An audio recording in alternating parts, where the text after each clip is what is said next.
right? Is that what you're talking It's about? on the inside. Yeah. Yeah. It's on the side. That's what it is. No. I don't get one. I need this one to work. It's too hot for this one. Last night I read through the Grey's Anatomy nervous system. You did? Oh, good for you. I used to have a little baby stapler. Here's Sarah's stapler. Oh, that's perfect. I have a stapler. Where's your stapler? Give it to me. Oh, really? Oh, okay. Give that to me.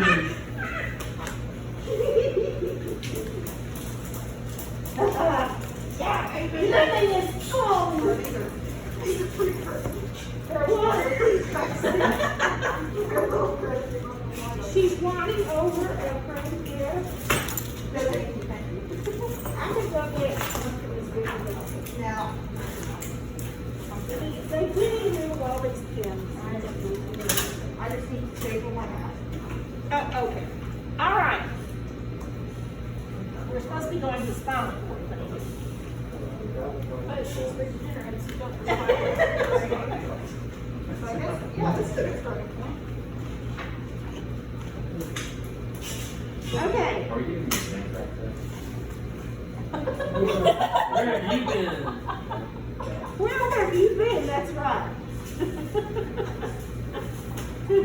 Have I been up every night this week, all night long? No. Do you have your papers back? No. No. Am I sorry about that? Yes, because I don't like giving free points. We love it. But Keep it going. What floats into the plastic?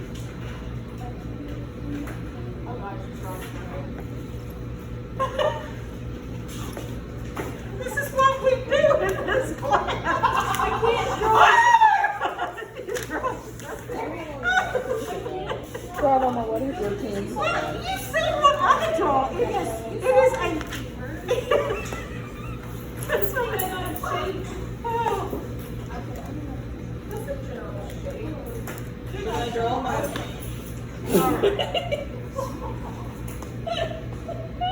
I'm gonna wait until you're done. It's a frog without legs. Give me a break. Shut up, y'all. Is that the structure I'm drawing? I had a drawing. I gave us a drawing. I had until I walked up here and it was time for class. And I had nothing, but we came to it.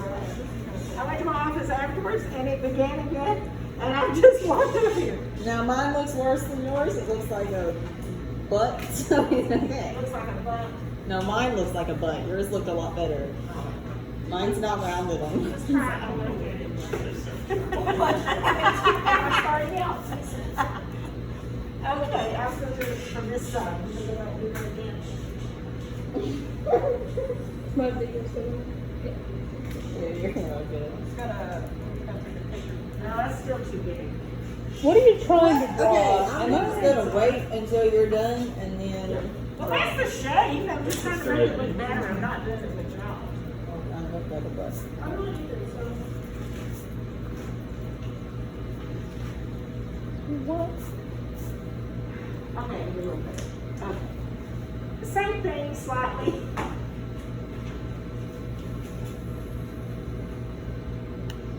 Sort of, kind of, but not really. This looks like a gerbil. You gotta leave talking your voice It alone. looks like your gluteal cleft. Not yours personally, but obviously.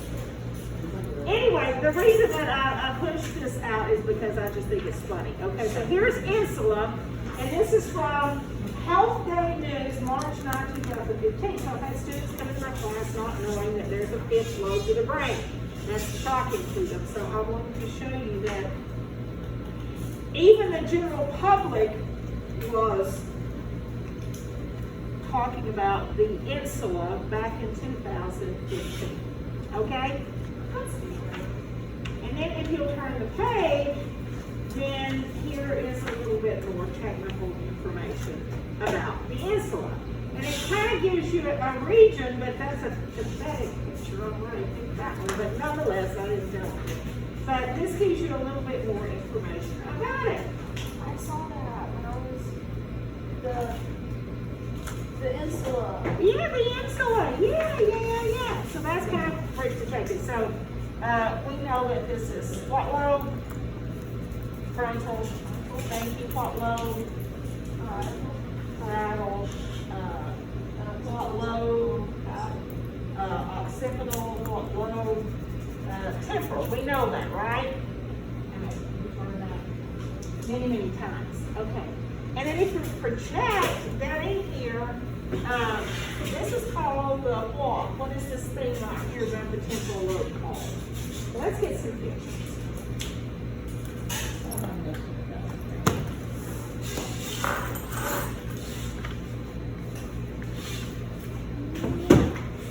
So you know from basic stuff. Huh? So that you go over.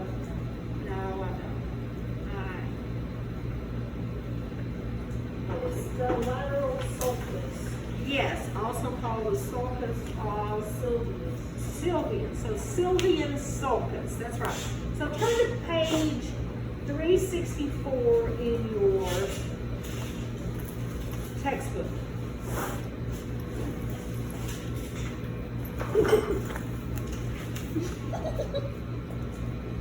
What's going on? And if you look at the largest portion of the brain mass, now remember when we talk about, we're talking about the forebrain, right? Yes. This is the forebrain. This is the high brain. And when we look at that, we talk about the cerebral cortex. So the cortical tissue. And the cerebral cortex is equivalent to the kind of butterfly-shaped dark matter or the gray matter of the spinal cord. Because the cerebral cortex is, right, it is essentially dark matter in a sense. And from one of your other tests, what is dark matter composed of? So we have gray or black matter, right? And what makes it dark? What? What makes it dark? That was one of your questions. Was that on the past test or first test?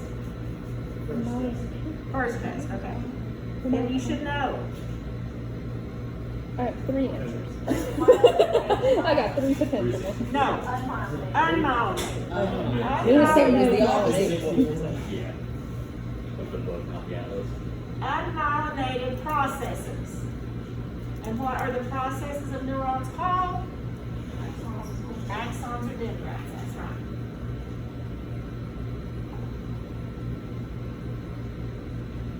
And what increases in number as we learn things? Dendrites. Dendrites. So we make more dendritic connections. So we make more dendritic connections. And so this is with development. So you usually have numerous dendrites, but there's only one axon, right? I saw something about axon regeneration. Mm-hmm. And you may have lots of axon terminals, Yeah. which gives you a greater number for one. But remember we talk about the nervous system, the muscular system, that's another unit. Now go ahead. Oh, I was just, standing up, which is kind of annoying like that. But something where it gets like cut off, like it was myelinated. Yeah, so it was myelinated. So not this part, but like it gets cut off and then it's able to like regenerate the connection and form it again. If you get the myelin sheath. So Yeah. what the myelin sheath does, remember, that's individual cells. That's not stuff. The myelin sheath are individual gliadendrocytes in the central nervous system or Schwann cells in the peripheral nervous system, right? We've been over that before.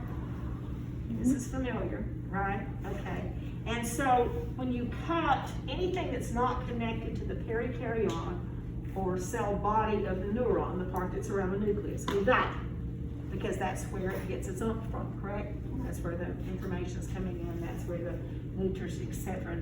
It's a process called axonal transport to where you shuttle stuff down the end to help make the neurotransmitters, etc. So if you cut, so we're taking a little diversion to answer this question. So if here's the myelin sheath, and then inside, and that's really the individual cells. So if we do this, right, we do the axon, and then we do the myelin sheath, and here's our little nodes of rod VA.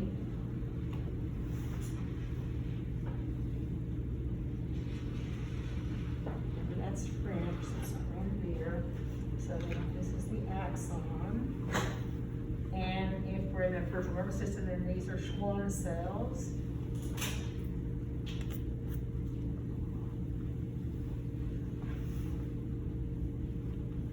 And if you look at the Schwann cell, it wraps itself around and around and around. So if you look on the axon from the inside, then what you'll see is that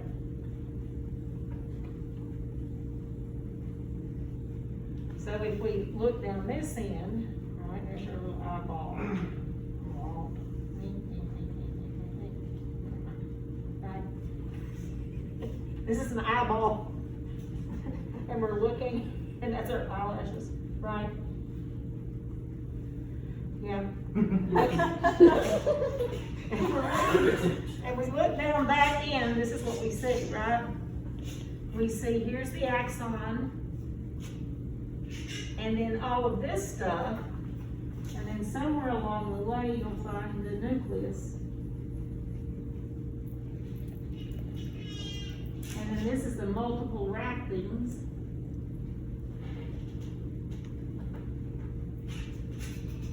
Of myelin. And all that means is, which to me is, it sounds like you've got a sheath, and it's not a sheath, it's a cell. So that cell just wraps up and it makes a little tube. And you can have lots of wrappings or a little bit of wrapping. So myelin can be different thicknesses. And the neurons that traverse the fastest, as we talked about when we did the muscular system, are the ones with the largest diameter neurons, so the largest diameter axon, and the most myelin. Yeah? So that gives you those big guys. Okay. So if you cut this dude, if you go in and cut him, let's say right there, then this is going to die. Dead. Right? That's going to die because it's, so the cell body is up here somewhere. So way up here, maybe in the middle more of the spinal cord, and you know, out comes the axon. Okay? So now everything past that is going to die, and everything up here. So now what's going to happen is this guy is going to start to regrow. It will regenerate because it's still connected. So from here out, it starts to grow. These cells don't usually die. The Schwann cells don't die, but they don't have a purpose because what's inside them has died. So they get kind of weird, you know, as you might imagine. My purpose is weird. But they'll still try to make a tube. And what you want is, for regeneration, you want this guy to line up with that. So when we cut our rats open, what did we use? We had our little Sharpies that we could kind of make us some lines with, right? Yes. And what did we want to do with those lines after we got through surgery? We wanted to line them back up again. Why? To allow for regeneration, to allow for that neuron to get as close as possible to its original sheath of insulating cells. Cool? And that's why, and it can take up to a year, because when it starts regrowing it, you know, it can head this way or that way or whatever. But if there are these cells nearby, it's going to have its best chance of meeting back up with them. And once again, there are factors produced to allow that alignment. But you got to be close. And that's why you want to keep your central lines. You want to meet the two sides again as close as you possibly can to what they were. Okay.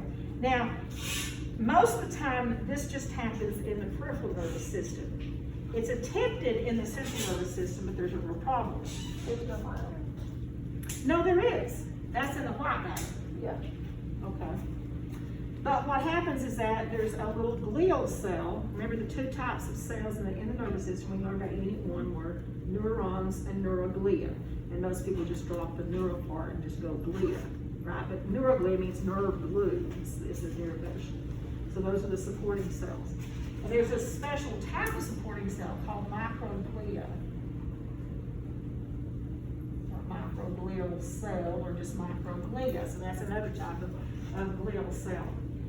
But a microglial cell is important in healing, in trying to heal. But it's a cell that does not derive from neural tissue. Oh, it's one of It's one of those. mono. It's a monocyte, which becomes what when it's activated? A macrophage. See, it's one of those. They seem to be in every system, don't they? And that's when Charlie, we're talking about the macrophages. And sometimes I call it gluttony. The macrophages are like, I'm going to eat everybody. Like, get into my tummy, right? Anyway, so, and then it kills it, and then it dumps out all the stuff, and all of it's dead, like if it's bacteria. Well, we know with viruses, man, you got a new chance to reinfect or whatever again. Oh, that's what it is. So what we want is that two things. We want to be able to line up the tissue so they can regrow, that we can get our sheath, right, once again to form that tube that the neuron can, or the axon of the neuron can make its pathway down. But in the central nervous system, these microglial cells, they tend to wall off damage. Now what's the problem of walling off damage? You can't get back to connect where you were before. And so sometimes what they'll do is they'll just, they're trying to prevent the damage from getting someplace else, which is good, but in the process, they prevent the regeneration that is potentially possible, correct? Because they want to wall off that area of damage and prevent it from causing inflammation in the remainder of the brain, but then they stop those neurons themselves from regenerating. Maybe suppress that.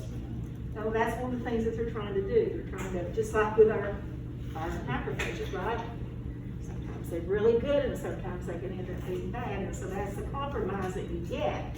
You want one population to cease and everybody else you keep doing their job. This inhibitor's just for you. And you forget that unfortunately if it's too non-specific, it gets everybody rather than just those dudes that you'd like to stop. So that's the problem with treatments is because. Does that make sense? Yeah, sorry for the tangent. No, that's okay. We all learned. Did you all learn some stuff from what we just talked about? It's okay.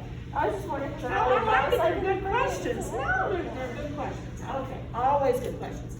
So dark matter or gray matter is unmyelinated processes, which means axons or dendrites. It's also perikaryones, which is the same as the cell body. It's the part of the neuron that's around the nucleus, perikaryones of neurons. So, and it's also of neuroglial cells. So, and that's what makes it dark. So then the brain is opposite to the spinal cord. The spinal cord is white on the outside and dark on the inside. The brain is dark on the outside and white on the inside. Make sense? So we have white matter underneath the cortex, and that's going to be your myelinated, right? Your myelinated processes, but you have few perikaryones in that. You have few cell bodies. You'll always have neuroglial cells. So then white matter, which is not off the cortex, right? It's underneath it, underneath the cortex. So the white matter are the myelinated processes and neuroglial cells.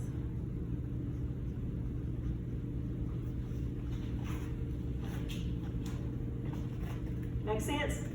Okay, so if you'll maybe look in the text where you're on, let's look over, I was going to go to page 364, but let's just look at page 365. And if you look at page 365, then you can see what?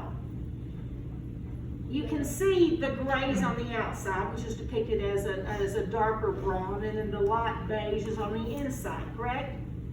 Okay, so that's showing them this relationship in the brain, right? Dark on the outside, the white's on the inside, and that's exactly opposite of the spinal cord. So now if we'll look over to 364, then we'll look at some things here. All right, so I'm going to erase this now. Everybody's cool with it? What type of neuron is this? We have three types of neurons. Multipolar. Oh. Because all of these are dendrites.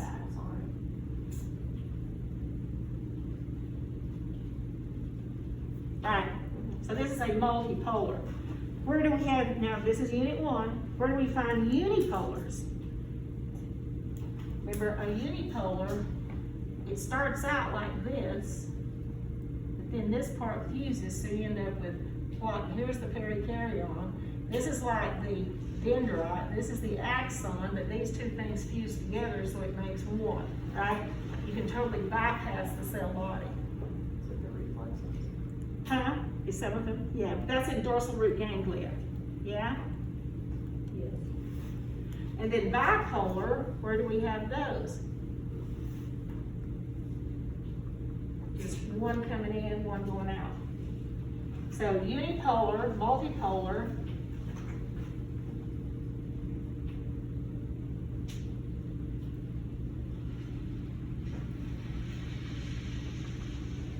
So remember, unipolars start out as bipolars, but if you take this guy and bend him down, and that guy bend him down, right, and fuse them together, you can make a unipolar. And this is bipolar. So remember, anybody unit 1?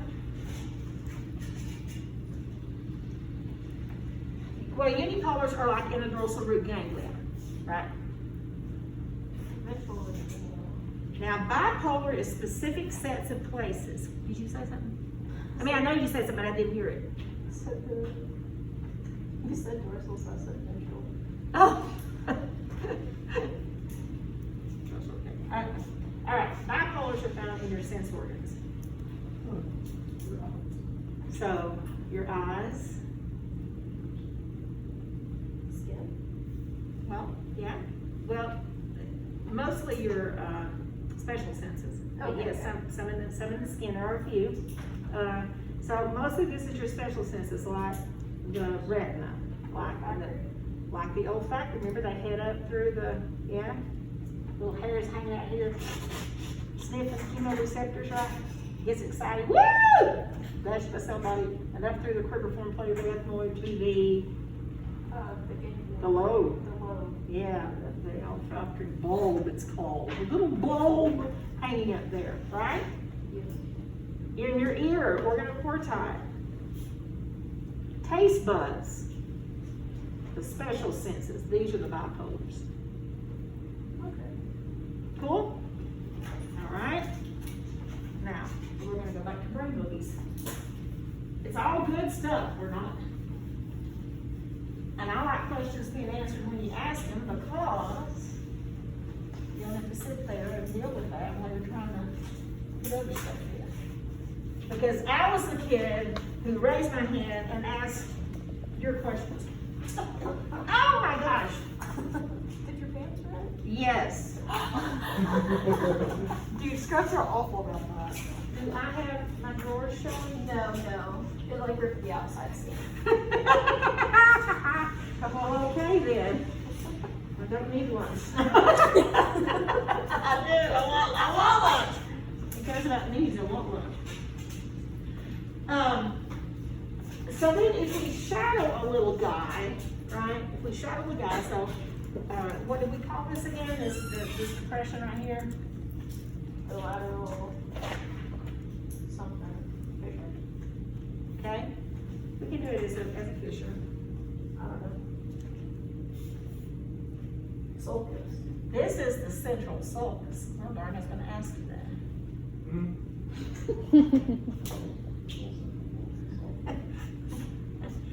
But if you look in here again, remember if here's your little eyeball, there's your little eyelashes, right?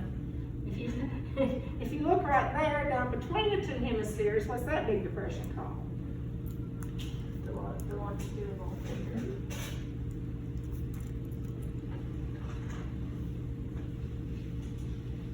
And you'll be doing all this stuff for us next week. Well, I guess. Yeah? Right.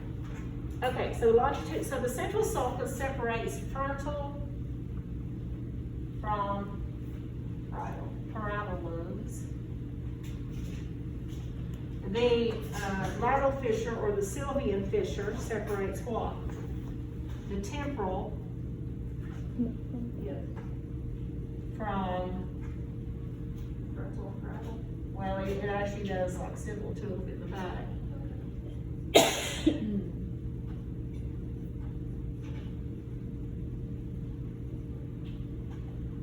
And longitudinal separates the hemispheres.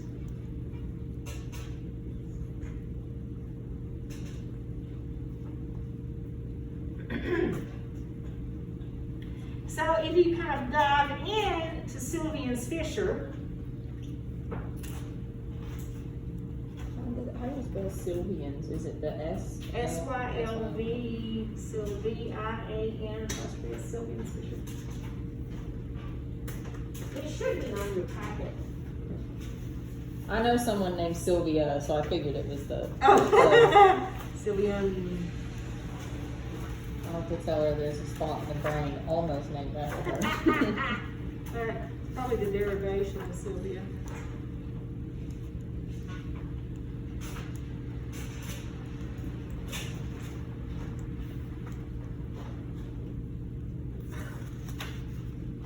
Booger! Y'all, I'm sorry I'm so unprepared. You know, I have a plan and then these so-called students.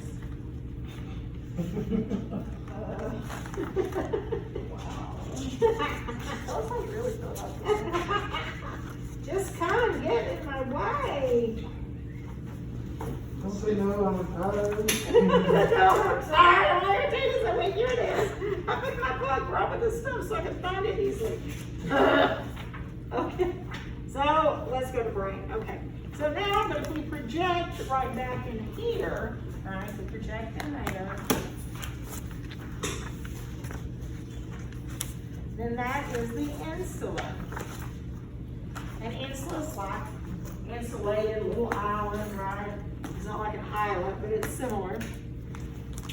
And so it is also part of the cerebral cortex. But you think cortex is being on the outside, but it is another area of gray matter.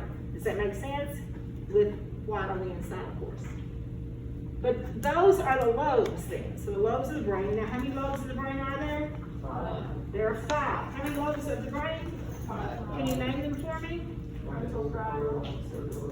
Temporal, and the insula. Very good. Okay. And so, you know that if you didn't come in here knowing that, you now know that. Right? And so if you take that little handout that I gave you,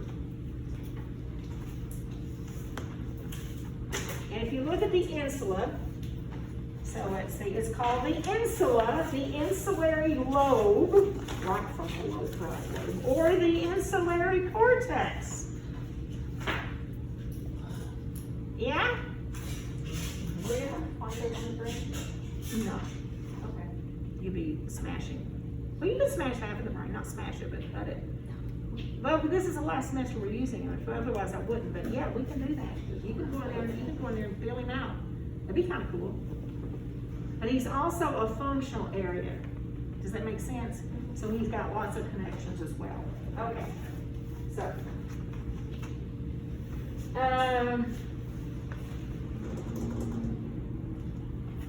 Okay, so now let's look at these things. Frontal lobe is the largest. And what do you already know about the frontal lobe from what we've done? It's where you are. It's where you are. And where you are is in the little area right here, right? And what's the where you are portion called? Huh? No, he's not there. Prefrontal cortex. Who said that? Yay!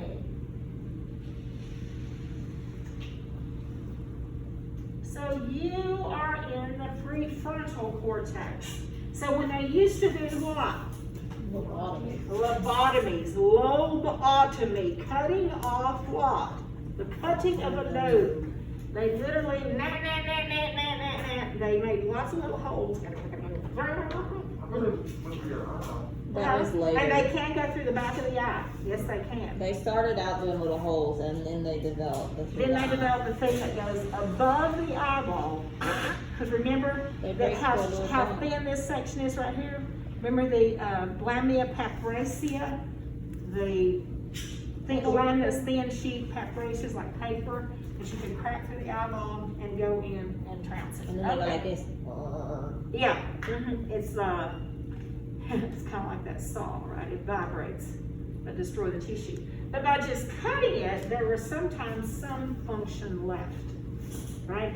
Or just go ahead and cut it. All right, so now, then what is this whole area? The motor cortex, yay! I'm so excited.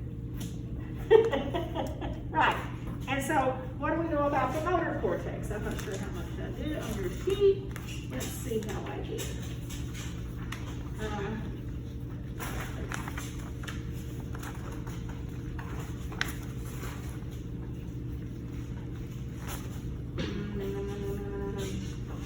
You have like 2 or 3 things. Oh, I don't in know, there. it's not very good. Who did that?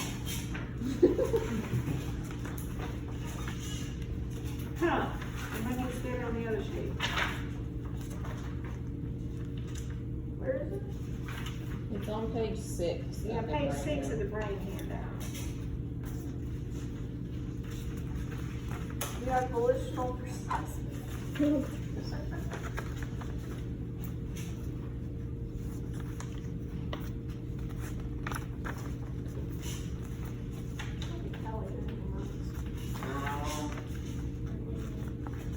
Oh, well, something better to do for next year. Okay, so there is a lump right in front of the central sulcus, right? And what is that raised area called? No, this is actual anatomy, not, so we've got addresses and we've got function. Very good, precentral point. Precentral gyrus. Gyrus plural. So a gyrus is a lump, right? The sulcus is a depression. So precentral gyrus is the lump, the raised area right in front of the central sulcus. And its job, so that's the location, that's the address, and its job is what? It is our primary, remember one with the circle in chemistry, primary motor cortex.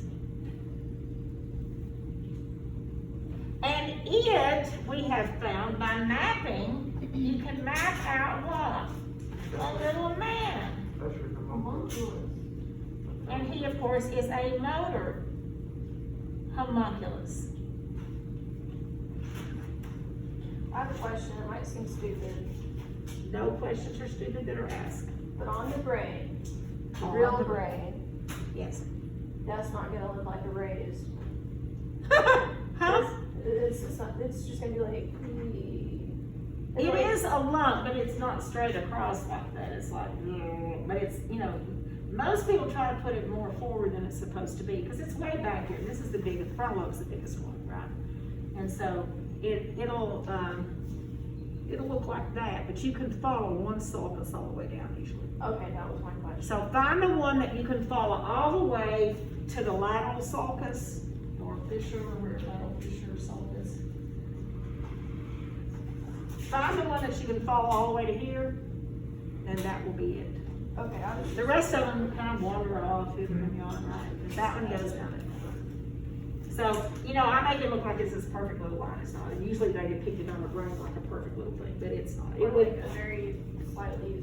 wiggles, squiggles. It squiggles in and out, but it eventually gets down there. If you just keep, it's like going through a maze. If you keep following it, it'll be continuous until it gets down here. Right? Understand? Cool. Okay, now in front of that, the next anterior area in front of this is what? Yeah, so that's the premotor cortex. And it is anterior to the precentral gyrus.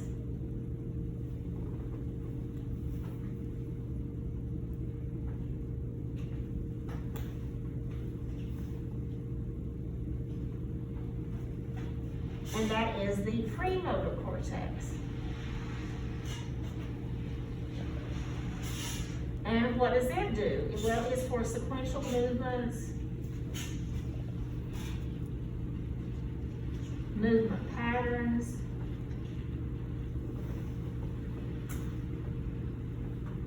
like sequential movements would be like riding that bike. Sequential patterns might be writing this word. Does that make sense? It's a pattern, it has to follow a certain shape. So your movement memory. Yeah, yeah.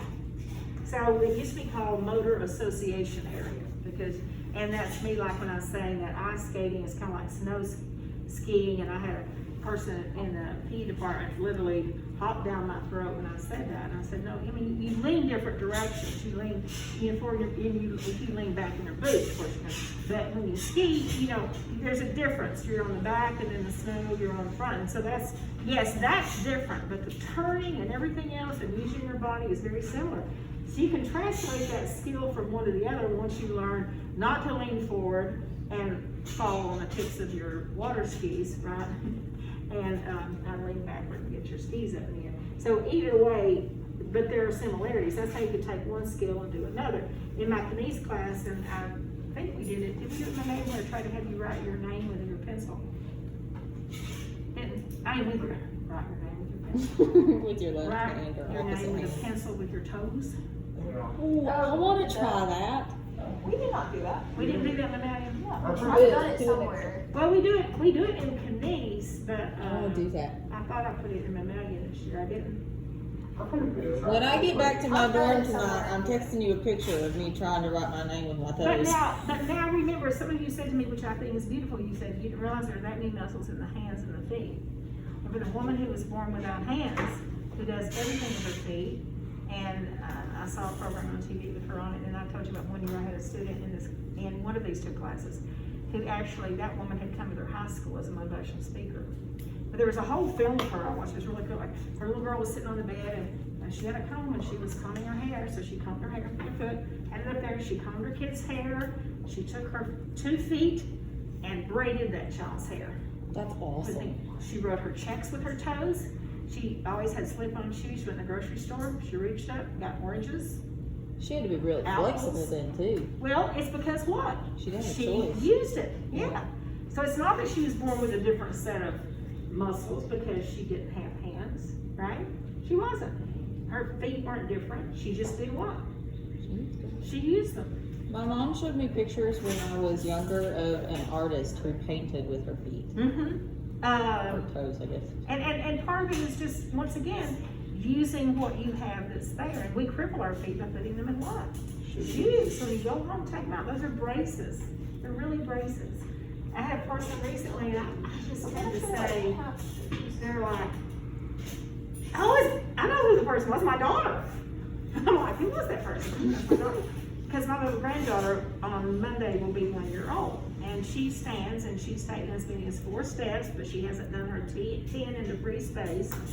And I try to get her, but she's like, man, I can crawl. She gets down, boom, she's gone. She has to figure out walking actually is faster.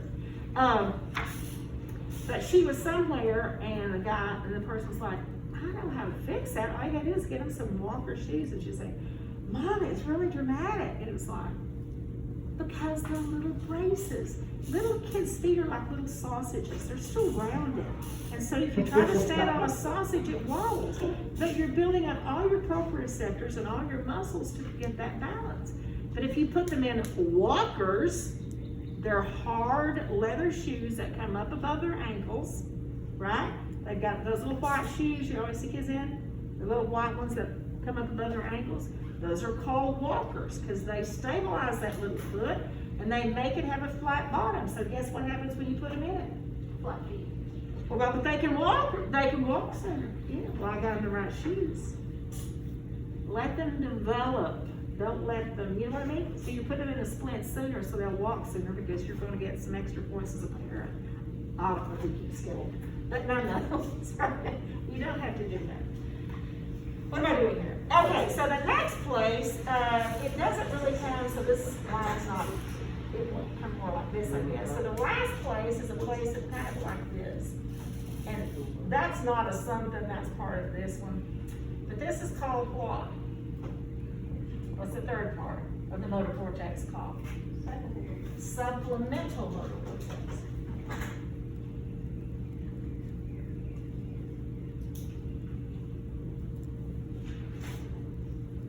And it dives down into, whoops, sorry, wrong spot.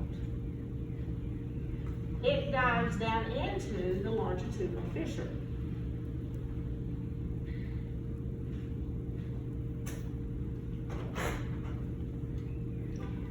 go back over here and look at our little homunculus, now this is just a voicism, but as the homunculus is distributed, I call it nose to toes.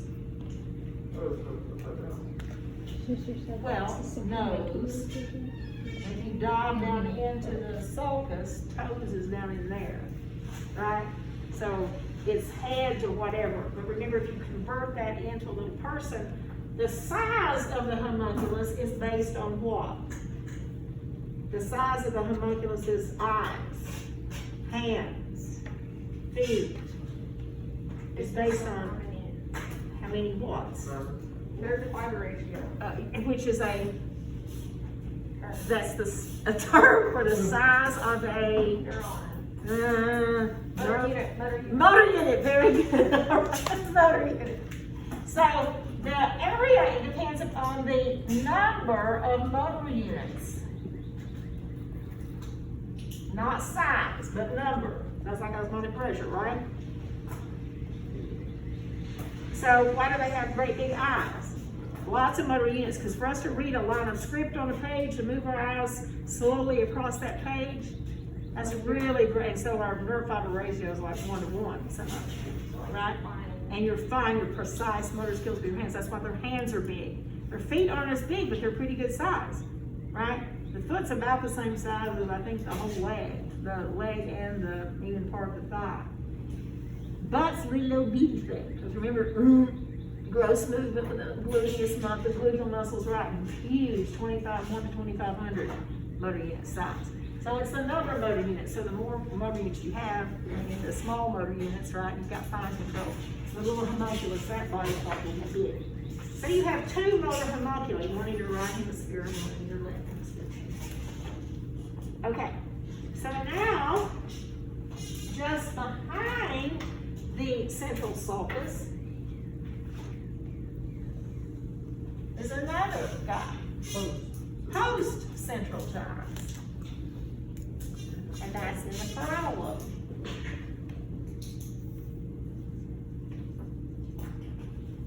Now that's the address, post-central gyrus. What's its job?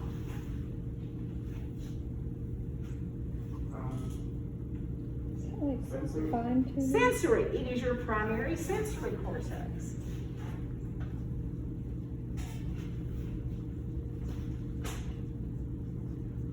Now, so you also have a sensory homunculus. They can map out, a sensory homunculus has been mapped, sensory homunculus.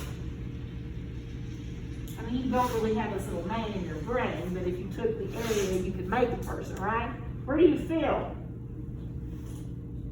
in your brain? You don't feel out here. Do this. You think you feel out there. You don't. You are not feeling out there. That's freaking me out. Is that weird? It's in here, you're feeling.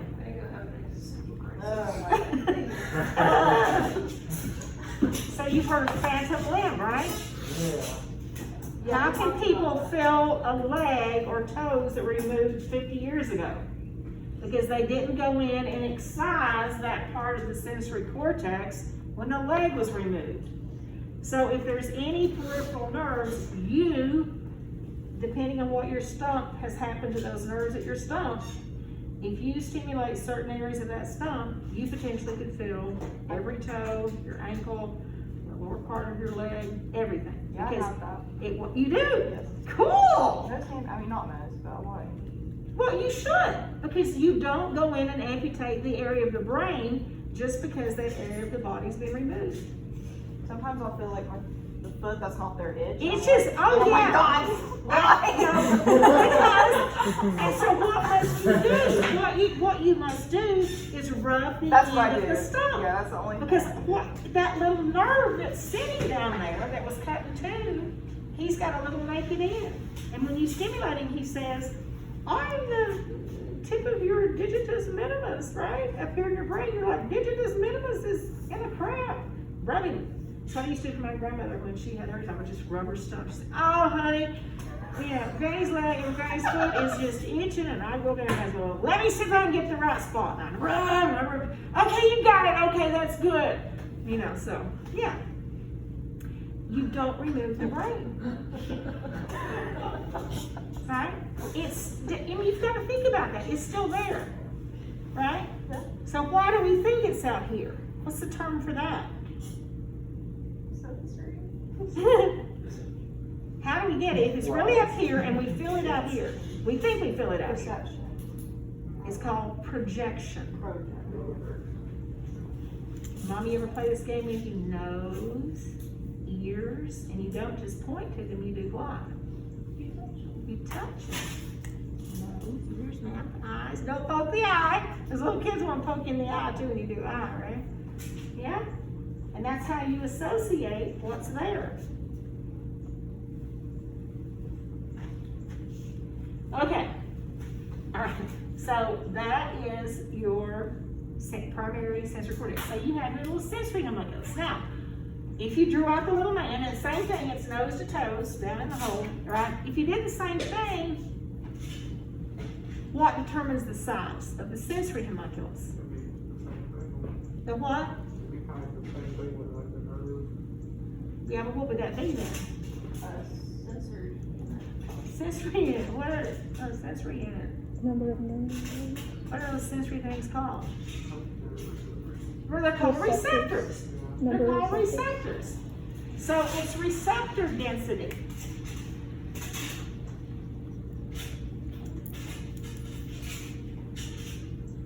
That determines how big those body portions are, right? So the same kind of thing. You don't have a lot of receptors along your back. Gentlemen, ladies, listen up. Where do you have some? You have a lot of them on your lips, right? Food's coming in. That's smooch a little, right? Where's some other places where you have a bunch? Your neck. And remember, think about this not only with passion or however you want to apply it, but also think back to protecting. What can happen here? You got some big old blood vessels going up to your head, you know. Don't want people messing around there because that might hurt you. Huh? But also, it could be a good place to smooch, right? Sure. And don't separate these parts. They're all the same, right? It's just another system, same kind of definition. Okay, so once again, number of receptors determines the area. Okay, what's this area called?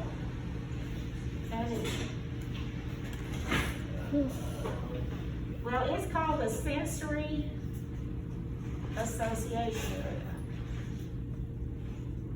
Just like this used to be called until all the motor stuff was mapped out. So this is when you can take sensations, either good or bad, you can make an interpretation of those, and as to where they are. Now, I'm not trying to do moral, well, I do, because I'm a person. But, you know, when I was raised, you know, girls, right? No touching. You go out with those guys. You can't trust them, right? No touching. But then guess what? On your wedding night, you're supposed to be femme fatale, you know, the deadly female. Well, guess what?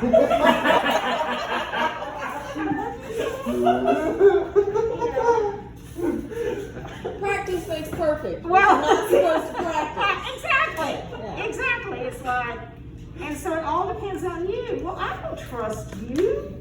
You know what I mean? I've heard that before. But I'm saying, whoever the guys in front of you, are they responsible for you? No.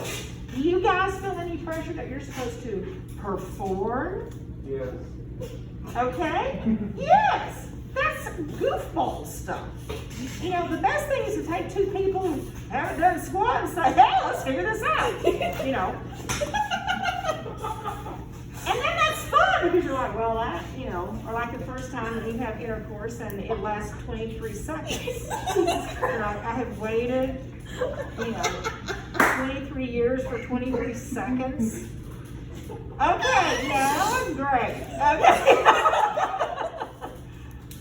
Integrated faith in money on But I mean, the Lord, all these systems are there and they're meant to work and they're meant to work for both, right? So your responsibility in here right now, you don't have it. Okay? Right? And ladies, same here. But you can learn and you can say that worked, that didn't work. Like different positions work for some people, different positions work for other people. Because there's certain things that have to work out anatomically for those things to happen. We're talking sensory cortex. I'm putting it in a sense that I know will get your attention. I can't even look at me. She's over here. We're gonna need 5 questions over just this next exam. 5 questions in this area. Not Sex this. talk, Dr. Boyd. 23 seconds to prove it all.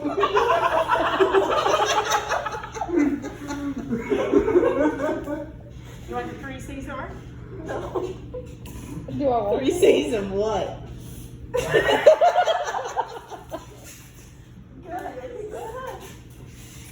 Oh, there. We're waiting. Quiz. Communicate. Communicate. Communicate. That 23 seconds was not what I've been waiting for. Okay. That's 23 seconds. Okay. But you're communicating. The point is to say, and you shouldn't feel like, oh, I'll let you down, just like, sorry, because you're like, woo! That's it. You know, right. That's what I've been waiting for. Okay. All right. You have to talk, which means that person is not an object that's beside you, above you, under you, behind you, in front of you, wherever they are. But, right? Guys, come on. I'm listening. I'm I'm on the edge of my seat. I mean, I'm not taking notes right now. Okay, okay, all right.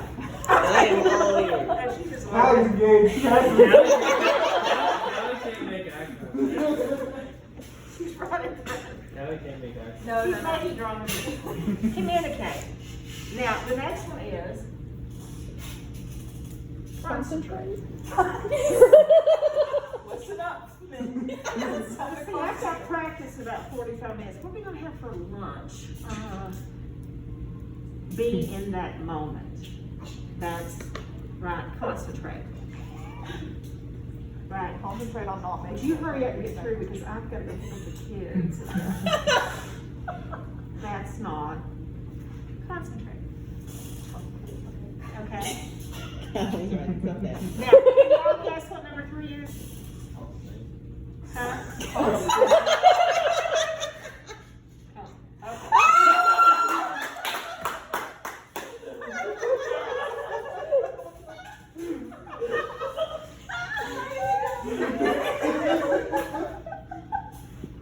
okay. The record looks like. Okay. This is important, you guys. Right, thank you. I'm not gonna talk about how sexually active you've been or you are. But if you think about any times that it wasn't very successful, if you have been, probably there's something missing here.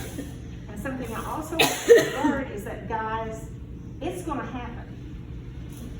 The third one's gonna happen. The third one's gonna happen. Ladies, It ain't gonna happen. may or may not happen. And guess what we need? The first 2, and particularly that communication.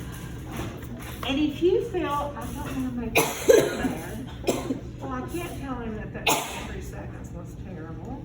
Yes, you can. If you have married that person, or if you've made a commitment to them to have intercourse, and to me, that requires a commitment. Have you considered doing Please. premarital counseling? Well, I did something like this once. I did, remember I told you about when we used to do senior disorientation? What? Yeah, we had a thing on campus called senior disorientation. So all the seniors in the spring semester, we had a series of things, and I did one on sexual responsibility. Right? And unfortunately, I did it 2 years, and then they didn't ask me to do it anymore. Them 3 C's got you nothing. But the biggest thing is also we say things which is terrible. We say to our sons, "Yeah, I get a little experience, right?" Because remember, it's up to you. But then we say to our girls, honey. So if you're going to tell your boys to go out and get experience, you need to look at your little girls and say, go out and give that experience to some guy. And when I would say that in these sessions, the guys were like, yeah. When I'd say go out and get experience, they're like, yeah. And I'd say, then you need to tell your daughters, go provide that experience for somebody. And they were like, oh, what? Right? Folks, that's the way it should be. And if not, then learn together, which is great, right? Did that feel good? You like that? Would be better if I did this, you know? Like right here, please, not so much right there. But once again, that is developing this sensory association. I'm telling you, it's there, and it's there for a reason. It's there for every system. But I'm giving you this one because this is something I think is so misused. You guys, we need to learn what the clitoris is, or clitoris, however you want to pronounce it, right? It's the same as your penis. Would it be important, do you think, maybe for the person you have a relationship to recognize that structure? Okay? And you know, lots of guys don't even know this exists in women, or if it does, where it is, or what it does. I've been blessed with anatomy classes. But a lot of people don't, and they certainly. Taylor is on Remember, I had a guy at UT that was my, I think I told you that story before. But the model that we have in here, the clitoris, it's purple, and it's in the flaccid state, so it's a little. It looks. He thought it looked like a boomerang, and so on the test when I labeled it and asked him to identify it, he put purple boomerang. Well, he missed it, and then I put on his paper, this is why you've been married 3 times. Oh I did. He was a lawyer in Knoxville, and he was taking my class when I taught at UT because he did medical law or medical litigation, and he said he didn't know anything. So, you know, it's like he'd gotten hundreds of thousands of dollars for a hangnail because they used some term, I mean, they teasing, but you know, he took it, and I really applaud him for that. But he had been married 3 times. And when he missed and did the purple boomerang, he was like, I'm not sure, son, but this might be in the equation somewhere. You know, this could be that. Okay. We need this in a 4-hour. So that's another date question. Do you know anatomy? Because if not, we need to Well, talk I did about have a it. former student and brought her husband to me, and they didn't even kiss until they were married. Oh my God. When he said, you may kiss your bride, that's the first time they ever kissed. But she brought her boyfriend to me, or her fiance to me, and said, Teacher. she was in my A&P class, you know, and really, and so we had a frank conversation about things. And that's okay. You know what? What's I really number hope. 1? What's the first one? Communicate. Communicate. Right, you've got, I'm please. just having the hardest time. No, he asked me because he had all these questions that nobody would ever answer for him. That's sad though. That is sad. Because sad. the information you get on the street isn't always that good, folks. Right? I was amazed in anatomy at how many people didn't even realize that sex made babies. It was when I was in anatomy that for some reason there was a weird TikTok trend where men thought that if they put their testicles in something really, really strong, they could taste it. And so people were I think it was like that's not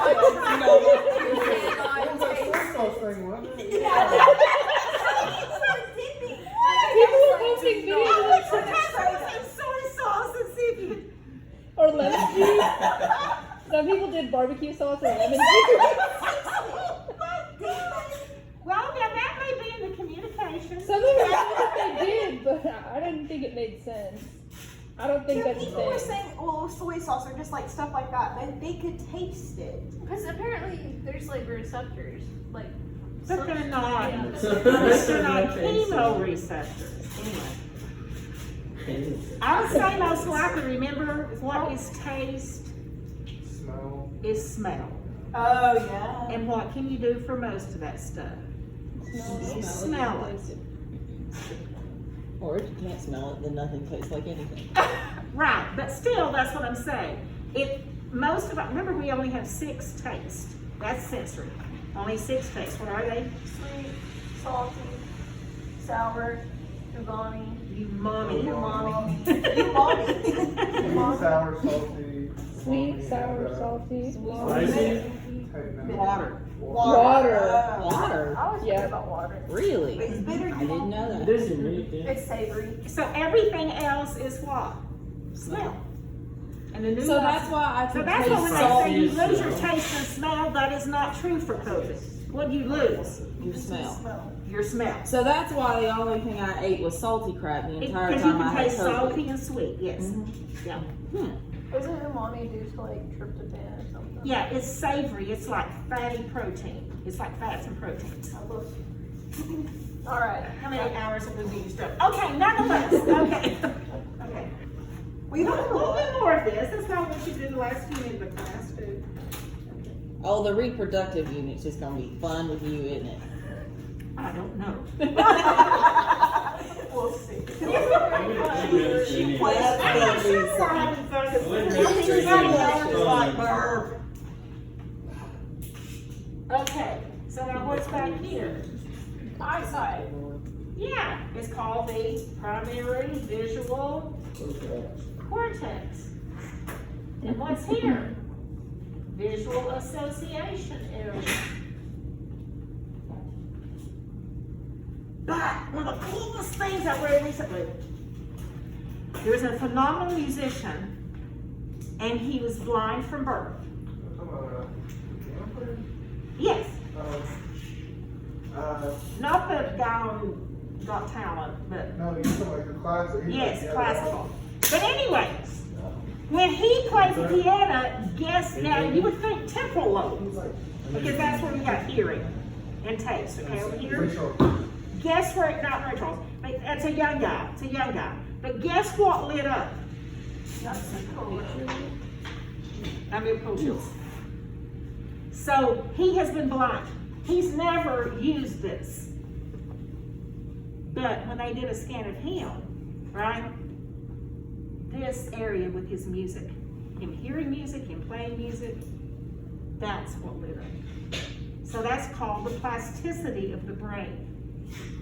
That their plasticity, like plastic surgery to remake, okay?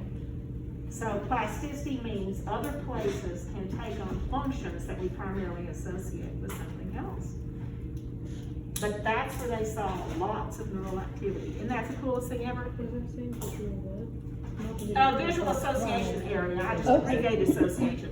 I put ASSOC and then area.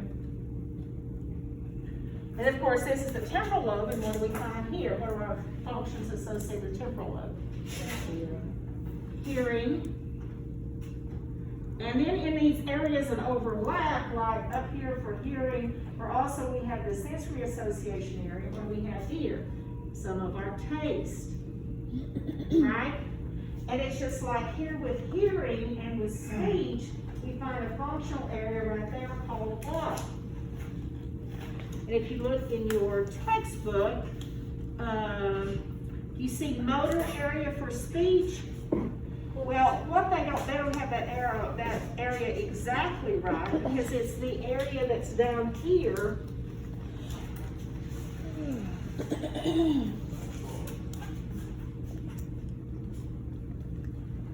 And this is called Broca's area. Oh, For Broca's speech. one speech and one. And then right behind that is Variance area. That's right. I just spelled speech wrong.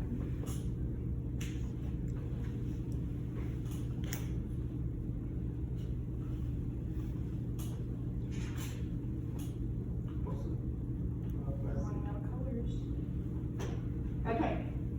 So Broca's area is in most people in the left hemisphere. And it's for the motor cortex, but it also is involved with hearing, because speech depends upon what? Mimicking sounds that you what? You hear. And so when your speech comes out, it makes that. Vernix has to do with making sense out of speech by hearing it. So this has making speech. So this involves using your muscles of the tongue, the mouth, and the pharynx.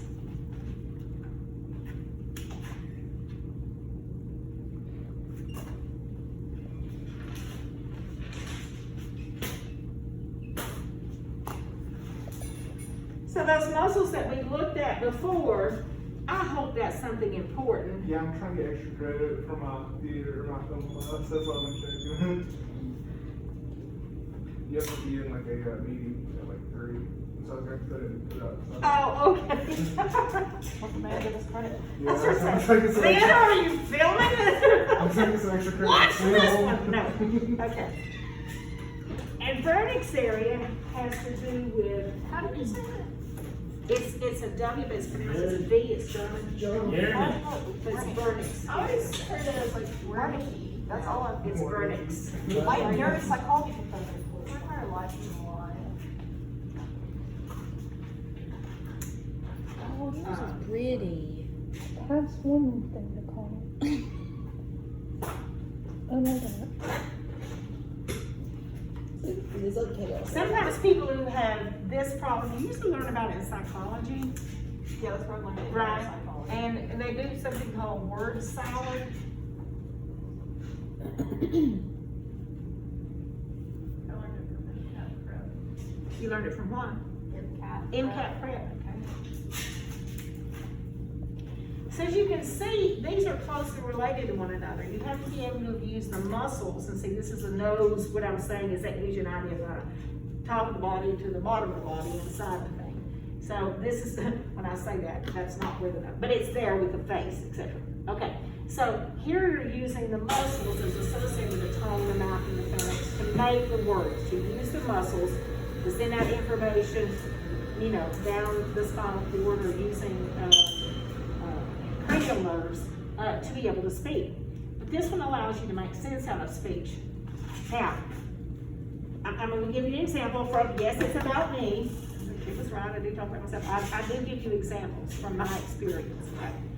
So, my mother was in the hospital, and let's see they saw that they thought there was some swelling in her brain because one of her ventricles, right?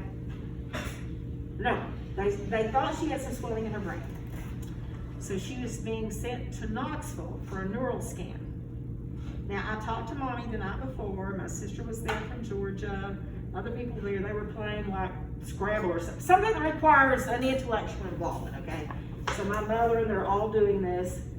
And so I called and they were all laughing and there was noise in our hospital room, blah, blah, blah. And the next morning, I get a call from my sister that says, you know, I'm the medical interpreter. Pat, something's happened to Mama. She's not making sense. And I said, let me talk to Mommy. So, now, of course, I don't remember exactly, but a lot of her intonations were Morgan, Corman. That was a common, doesn't mean anything, right? Doesn't mean anything. But it was like, Foreman? That was, hello, Patty. It was the exact intonation of my mama greeting me. And then what followed and how she greeted me, but the intonation was there. Right? So immediately, what did I think had happened to my mother? She had had a stroke. It doesn't take rocket science, right? A perfectly verbal, communicating person, and now this has happened. So they were loading her up in an ambulance and they were sending her to Knoxville for this scan. So I meet the ambulance, so I'm at UT, I meet the ambulance at Baptist Hospital, which used to be, you know, right across the river. I walk there. And I meet the ambulance in the loading dock, and I'm going to say something really nasty, and I know when you say that you shouldn't say it, but I'm going to say it anyway. But the nurse in the ambulance with my mother was one of the beauty queens from my high school. Hey. And so, right, see, I knew I was going to insult somebody. Anyway, so she comes out, and not that I'm not going to expect a lot, but I was like, Mommy, And Mommy looks up at me on the gurney and says, Blurgan, which was Patty, I'm sure. You know what I mean? That's how she would greet me. And then I looked at the nurse, right, to say, and she goes, oh, her responses to my questions have been, you know, most inaccurate. And I said, she's not speaking a known language. Yes. You know, I mean, just like, you know, put on more mascara or something. But anyway, I was not patient with this person. On good grief. Okay, so we get Mother up to the room. Mommy's in the room. No one comes to check on her. I'm there. I call the family. No one comes in. And then I go to the nurse's station and I said, I kept telling people, like, the nurse came in the room to take Mama's information. And what she do? Blurgan. She's saying morning to them, right? They asked her her name. It's a, and they look at us, and I know they think that my mother is what? She's senile. She has dementia. She's crazy. And I said, my mother was a perfectly lucid, communicating person until this morning. Something has happened to her. They left the room. After 4 hours, I'm crazy, and when I cry, you look out, because I'm just, and I went to the nurse's station. I said, I know you work hard. I teach for nursing. I understand your schedule, but my mother has had a significant neurological event, and I'm afraid she's going to have another one if she doesn't get some care. Oh, man, on her chart, she's just sitting out here for a scan. I understand why she was sitting here, but this is her symptomology. And it is my right as the patient advocate to request an emergency room physician. So I want an emergency room physician in my mother's room immediately. Do you understand? They're like, oh, we're so sorry. They changed immediately from my mother being this idiot, right, to the fact that something's happened. And the dude was on the other end of the hall at one point in that 4-hour period that was supposed to check Mama, the neurologist, but he got called to the emergency room for some surgery or some event. And so he left. They said he's coming at one point in that 2 hours. Okay. So guess what? They came in and they read my name. Guess what the guy came out and told us? Well, I know this is not what you expected, but I'm sorry to say that one of your mothers had a stroke. You're like, no. No spooky, Sherlock. Anyway. But nonetheless, it took forever. And then Mama, what I did was I wrote on a piece of paper, because Mommy couldn't understand, because what had happened? She had had a stroke in this area. She couldn't hear what was coming out as inaccurate. So I wrote for Mama, you know, what you are saying, we cannot understand. You are not forming words. And you wouldn't believe the shock on her face. Just the look of, that can't be. You know what I mean? That can't be. Now, slowly, Mommy, over a period of 4 or 5 days, got better. In the morning, she was pretty good. By the afternoon, she finally learned to say, can't say it. So, because she was beginning to do what? Hear that she was messing up. But it was the Morgenthau Formants. There was a lot of those in there. It's kind of interesting, that stuff. But to me, it, you know, because she was using her muscles beautifully, right? She was making distinctive sounds. She had inflections. That was great. But she could not hear it to make it make sense. But that's when she would start to hear herself go into it, and then she'd say, I can't say it. And then she would stop, and I just had to say, Mommy's tired. She knows, but different people would come in the room, and she would, her words, which were no words, Mommy didn't have, like, people would come in and go like, orange, raspberry Ajax. So that's still making word salad. They're using real words, but they're making no sense with them. But that was different from my mother, because she had another language, right? But it's the same area. Isn't that interesting? So within about a week, praise God, she was back to, but like I said, it's just like other stroke victims, you know, in the mornings when they're fresh, they do better. You know, the twilight syndrome that we get people with dementia and et cetera, it intensifies at the end of the day when they're tired. And so the same is true there. Okay, but I'm telling you that to illustrate this, how those are tied together, right? That's pretty cool. Isn't that cool? That's And it's really cool that like she couldn't hear you and understand what you were saying, but she could like read you Read and it. understand. That's a different sense. Because that's cool. So I just appeal, I mean, and it's like when people treat stroke victims like that can't talk at all, as if they're crazy. You know, my cousin, he had his neck split, he worked for the road department up in Gatlinburg, and one of those big trucks with a blade on the front, he flew out, didn't have on his seatbelt. He went out and the blade got him, and so he had a terrible stroke. But the only thing he could do was cuss. And my Aunt Mary Jane, her whole family was Catholic. And so for her little baby boy to be Mary Joseph and a child and all the wise men and everybody else, you know, she was just like, whoa! But sometimes those guttural expressions are not in the primary center because they're almost like survival. They're called gutterations. All right? And so when people who are educated start to cuss or something, I'm like, I'm sorry that you're not educated enough to have a real word to use rather than that one, right? Because to me, those primitive cussing guttural words are gutterations. They're part of our primitive our hindbrain. So that's why. Go ahead. No, you start first. Is that why people with Tourette's often will say it? Yes, yes, because they're so frustrated they can't get out what they're trying to do, and it calls on a very primitive survival part of the brain. Is that why little kids like to cuss?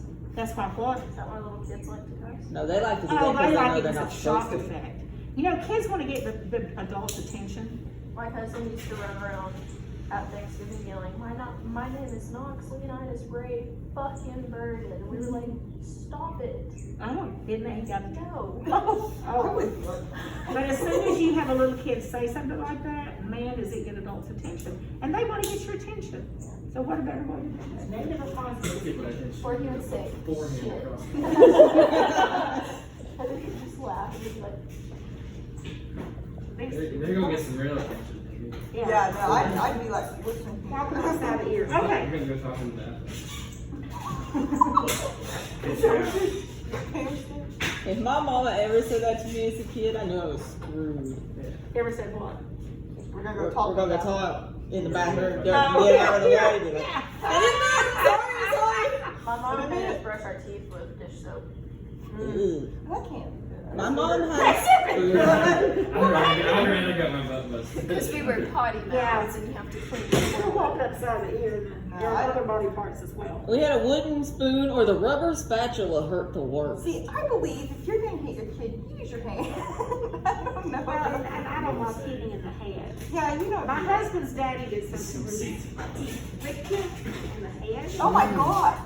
And my husband will do that, and I'm like, you know what I think about the brain and the head and how protected Like, and how important, you know. I'm like, do whatever else, but don't do that. He goes, but it's just a little thing. And I said, no, just don't. It's like people slapping people, and it just. My mom The says, bite "You is sure?" perfect. Listen, It's padded, it doesn't have any receptors, right? You My know, mom you're says not she gonna had- hurt she had a them. paddle, and engraved on it was the Board of Education. I love it. I love it. Okay, moving right along. Hello. Sorry, Siri clock thought it was. No. Okay, where are we? All right, keep going. Over to temporal lobe, please. Temporal. Hearing and taste. Primary auditory area, right? PAA. So it's near the cerebral fissure, right? Okay. And so we've got this here, So okay? is it in that area? Huh? Did you like outline it? No, I haven't yet, but I'm saying if we put, of the temporal lobe, we've got hearing, and we've got taste, and we've got the interpretation center that's gonna do that. So we're on page 6, and so we're gonna look at, so we're on the temporal area, right? Yes. So sound, right? We're hearing, that's the biggest thing. Then the auditory association area, that's determining what? Well, maybe a sequence of cussing, which you don't need to do because now you're educated people. Choose another word, right? Choose words that show you're educated. not words that you're having to revert to your animal side. And that's what the hindbrain is about, survival. Don't do that. Okay, so then the auditory association area, remember, connected to Broca's via what's known as the arcuate fascicle. You see down there? Okay, and so that is the vernix area that we were talking about right now. So grammatically correct, fluent, etc. No made-up words, no little words in between. That's what vernix is allowing us to do. So the biggest thing that you need to look at the brain as far as is integration and plasticity. So we do have people who have strokes. They're able to get back function that they should not be able to get back, right?